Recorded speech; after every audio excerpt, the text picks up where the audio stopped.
Puji Tuhan, selamat pagi semua jemaat Tuhan yang kekasih di dalam nama Tuhan Yesus.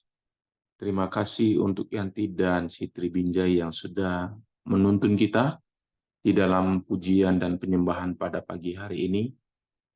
Baik, kita akan lanjutkan pembacaan firman Tuhan yang diambil dari Amsal 19 ayat 15. Amsal 19 ayat 15 dikatakan, kemalasan mendatangkan tidur nyenyak. Sebuah terjemahan lain dikatakan bahwa malas itu mendatangkan tidur lelap dan seorang yang lalai merasa lapar kelak. Saudara, kitab Amsal ini banyak sekali menulis dan memperingatkan tentang kemalasan. Ya, saudaraku, kita tahu bahwa kemalasan bukanlah apa yang Tuhan rancangkan dalam kehidupan orang-orang percaya, saudara. Ya, pada zaman ini kita memang dibombardir dengan iklan-iklan yang berkata, ya, segala sesuatu akan lebih mudah, segala sesuatu akan lebih cepat, segala sesuatu akan lebih nyaman, ya. Semua ini adalah hal-hal yang akhirnya membuat orang pada masa kini, apalagi anak-anak muda, ya, untuk tidak lagi berpikir memerlukan kerja keras, tidak lagi memerlukan usaha, ketekunan, ya, karena memang sekarang kita diberitahu bahwa semua lebih gampang, semuanya akan lebih enak, ya. Nah, beda dengan masa-masa dulu saya dibesarkan, hal ini sama sekali tidak ada, ya. Sekarang orang tidak lagi mengikuti tingkatan-tingkatan tertentu untuk kaya, untuk populer, untuk bisa dikenal, ya, orang tidak lagi mengikuti sebuah urutan-urutan tertentu, ya. Kalau kita di sekolah kan ada urutannya, TK, SD, SMP, SMA, kuliah. Nah, kalau sekarang untuk orang bisa populer, untuk orang bisa terkenal, untuk orang bisa kaya, tidak mengikuti urutan itu lagi. Ya, orang bisa saja dia baru SD, tiba-tiba dia udah di level orang kuliahan. Ya, dalam arti kata keterkenalannya, popularitasnya dan lain sebagainya. Yang penting ada satu hal yang membuat dia viral. Ya, begitu dia viral, maka eh, perusahaan-perusahaan tertentu, iklan-iklan akan menyerbu dia, ya, karena tujuannya adalah untuk bisa memproduksi, menjual lebih banyak lagi, dan orang tersebut bisa saja menjadi sangat populer, padahal dia viral itu mungkin karena satu hal saja dalam perjalanan kehidupan dia, ya.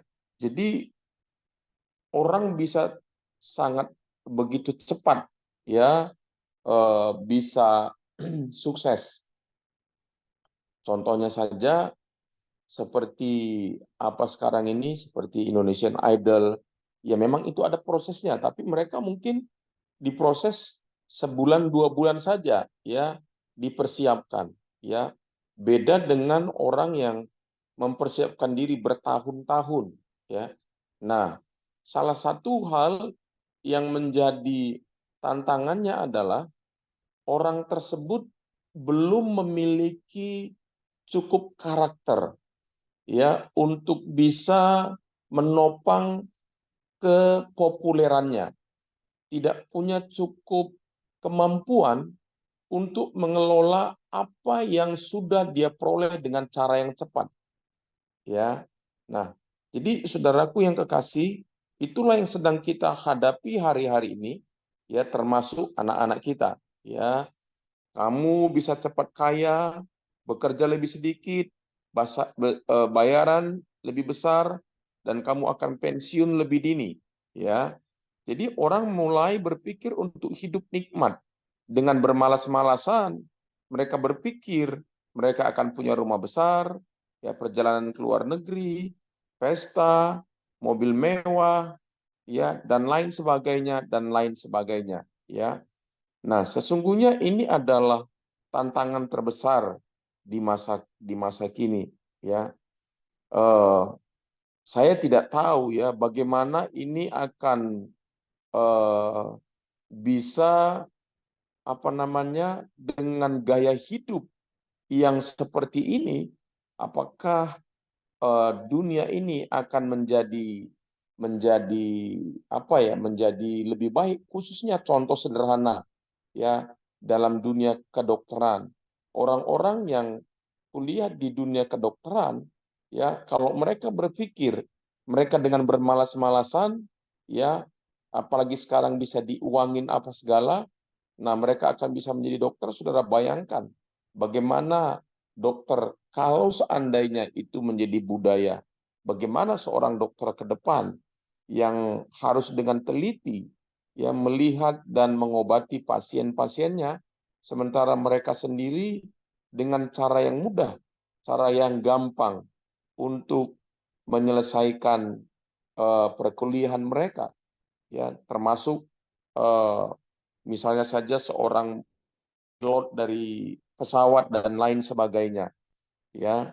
Nah, jadi saudara yang kekasih, ya kita tidak bisa, ya itulah sebabnya Amsal ini memperingatkan kita jangan sampai hidup eh, kita hidup di dalam bermalas-malasan, ya karena Tuhan sendiri merancangkan kita adalah untuk bekerja, ya. Orang Yunani, saudara, menganggap pekerjaan itu adalah kutuk, ya bahkan juga banyak orang yang menganggap pekerjaan itu adalah kutuk, ya karena diambil dari kitab Kejadian 3 ayat 17 sampai 19, ya. Lalu firman-Nya kepada manusia itu, karena engkau mendengarkan perkataan istrimu dan memakan dari buah pohon yang telah kuperintahkan kepadamu, jangan makan daripadanya, maka terkutuklah tanah karena engkau. Dengan bersusah payah, nah ini dia, dengan bersusah payah, engkau akan mencari rezekimu dari tanah seumur hidupmu. Nah, jadi memakai ayat ini dikatakan jadi kalau kita bekerja sungguh-sungguh, bekerja keras, ya, itu adalah akibat kutuk karena manusia sudah jatuh ke dalam dosa. Ya, semak duri dan rumput duri yang akan dihasilkannya bagimu dan tumbuh-tumbuhan di padang akan menjadi makananmu. Nah, ini lagi. Dengan berpeluh engkau akan mencari makananmu sampai engkau kembali lagi menjadi tanah. Karena dari situlah engkau diambil sebab engkau debu dan engkau akan kembali menjadi debu. Jadi artinya bahwa dalam kitab ini dikatakan bahwa ini adalah sebuah kesia-siaan. Jadi mereka khususnya orang Yunani pada zaman itu, mereka tidak mau bekerja, mereka makanya banyak jadi filsuf, ya. Mereka lebih suka ngobrol-ngobrol, lebih suka ketemu ngobrol, ya, dan mereka tidak bekerja, ya. Nah, itulah sebabnya Yunani itu menjadi salah satu negara termiskin di Eropa, saudara, ya, karena mereka tidak mau ya bekerja karena apa? Karena mereka punya pandangan yang salah tentang pekerjaan, saudara. Ya, jadi banyak ini dianut oleh cara berpikir orang-orang tertentu. Ya, jadi mereka berkata kita tidak harus bekerja karena bekerja itu adalah kutuk. Ya, namun sebenarnya tidaklah demikian, saudara. Ya, nah saya catat ya beberapa saja ya bahwa bukti manusia itu harus bekerja. Ya, dalam kitab Kejadian 1 ayat 1 dikatakan, ya, pada mulanya Allah menjadikan langit dan bumi, atau dalam bahasa Inggrisnya dikatakan in the beginning God created the heavens and the earth. Nah, jadi Allah sendiri menampilkan dirinya ya di Kejadian 1 ayat 1, di awal permulaan ya dari firman Tuhan ditampilkan bahwa Allah adalah Allah yang bekerja, Allah yang menciptakan. Jadi kemalasan tidak akan menciptakan apapun, ya. Tetapi pekerjaan itu adalah menciptakan sesuatu, ya. Menciptakan sesuatu yang berguna, ya. Nah, kita tahu bahwa Allah menjadikan langit dan bumi segala isinya itu dalam 6 hari. Dan pada hari ketujuh itu Allah beristirahat, ya. Nah, Allah kita tahu bahwa Allah menjadikan manusia serupa dan segambar dengannya, ya. Jadi kalau Allah menjadikan manusia serupa dan segambar dengannya, itu artinya ya kita manusia serupa dan segambar dengan Allah, yang salah satunya adalah digambarkan sebagai Allah yang bekerja. Jadi tubuh manusia, ya, seluruh keberadaan manusia itu diciptakan Allah, itu sudah dirancang untuk bekerja. Ya, ya, jadi kalau ada orang bermalas-malasan di dalam pekerjaannya, dia sebenarnya tidak sedang ya menjalani sebuah kehidupan yang sesuai dengan tujuan Allah untuk menciptakan manusia, tubuh manusia, pikiran dan perasaan manusia. Dia tidak akan pernah puas dalam kehidupannya, ya. Karena ketika tubuh kita diciptakan oleh Allah itu adalah untuk bekerja, maka kita akan mendapatkan kepuasan dalam bekerja. Coba tanya kepada orang yang bekerja letih, tetapi ada kepuasan dari apa yang dia kerjakan. Memang tubuh letih, benar. Sama seperti begini, ketika tubuh kita memang diciptakan Tuhan itu untuk bergerak, dan pikiran kita juga diciptakan untuk memikirkan sesuatu, untuk menciptakan. Ya, jadi coba Bapak Ibu, ya, ketika Bapak Ibu mulai menggerakkan badan, mulai berolahraga, memang capek, tapi itu akan menghasilkan sesuatu rasa kepuasan. Ya, demikianlah dengan pekerjaan. Jadi salah satu kenikmatan yang Tuhan anugerahkan kepada manusia adalah kenikmatan dari pekerjaan yang dipercayakan kepada dia. Nah, jadi betapa pentingnya kita sebagai orang percaya, ya, pelayanan apa yang dipercayakan kepada saudara. Apakah saudara melakukannya dengan sebaik mungkin? Kalau saudara melakukannya sebaik mungkin, maka saudara akan mendapatkan kepuasan dari apa yang saudara lakukan. Ya, pekerjaan apa yang dipercayakan kepada kita. Ya, makanya ketika kita mengerjakan pekerjaan itu dengan baik, maka kita akan mendapatkan kepuasan. Kemalasan sepertinya sesuatu yang indah sepertinya, sesuatu yang nikmat sesungguhnya, tetapi sebenarnya tidak. Itu akan mematikan potensi seseorang dan itu akan mempercepat penuaan terhadap diri seseorang. Itu sebabnya saya melihat banyak orang-orang tua ya yang sudah waktunya pensiun, tetapi mereka menolak pensiun dalam arti kata mereka tetap mau bekerja, ya. Mereka tetap mau melakukan pekerjaan-pekerjaan untuk apa? Memaintain pikiran mereka, memaintain fisik mereka, ya supaya mereka tetap bisa eksis dalam kehidupan mereka. Nah, Yesus juga meneguhkannya, Yohanes 5 ayat 17 dikatakan, tetapi ia berkata kepada mereka, Bapakku bekerja sampai sekarang, maka aku pun bekerja. Jadi Yesus sendiri mengingatkan kita bahwa bekerja itu adalah bagian daripada rencana Tuhan, ya, untuk kita menggenapi apa tujuan Tuhan dalam hidup kita. Ingat Bapak Ibu bahwa ketika kita lahir, ya, kita punya talenta, kita punya bakat, kita punya kemampuan yang Tuhan berikan. Nah, talenta, bakat, kemampuan tersebut itu bentuknya masih mentah.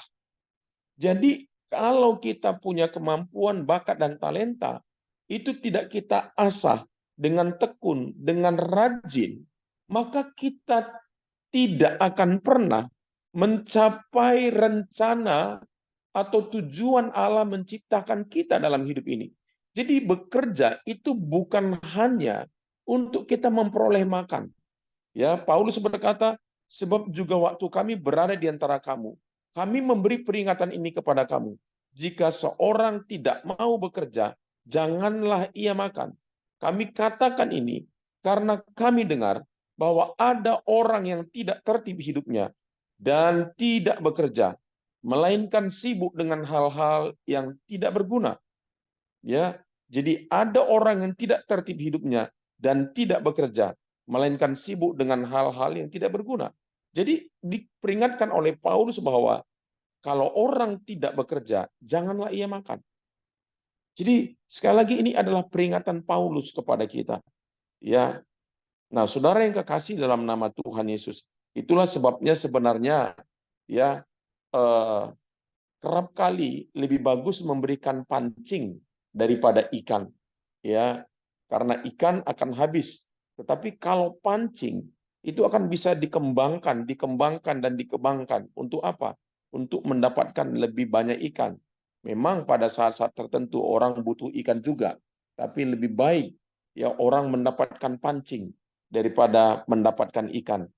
Nah, jadi saudaraku yang kekasih dalam nama Tuhan Yesus, betapa pentingnya kita memahami kebenaran firman Tuhan ini. Ya, sama seperti Tuhan peringatkan kepada orang kepada kita lewat apa? Orang yang diberi talenta 5, 2, dan 1. Nah, orang yang satu mengubur talentanya, itu artinya dia tidak mengembangkan, dia tidak menjalankan uang, talenta yang dipercayakan kepada dia, sehingga pada akhirnya tuannya itu datang, dan Tuhan itu marah. Ya, kenapa kamu tidak memberikan ini kepada orang yang menjalankan uang itu, yang menjalankan talenta tersebut, supaya aku memperoleh sesuatu. Jadi saudara, dari ayat itu kita belajar begini, bahwa Allah menitipkan sesuatu di dalam diri kita, menitipkan karyanya di dalam diri kita, supaya lewat diri kita, karya Tuhan itu bisa jadi di atas muka bumi ini. Ya, karena Allah tidak langsung ada di atas muka bumi ini, jadi dia titipkan talenta bakat kepada kita supaya kita gali itu, kita dengan tekun mengembangkan itu supaya karya Allah nyata di atas muka bumi, sehingga pada akhirnya kita akan diberikan pujian oleh Bapa di surga. Dia berkata, "Sabaslah hambaku yang rajin dan setia, yang menghasilkan sesuatu dari hidupnya." Jadi saya mau mengajak kita hari ini bahwa kita perlu ya dengan rajin, dengan tekun ya mengerjakan apa yang Tuhan sudah percayakan kepada kita. Nah, yang terakhir, ada beberapa kriteria seorang pemalas. Dari kitab Amsal sendiri berkata begini. Yang pertama, kriteria seorang pemalas. Yang pertama, enggan memulai suatu pekerjaan.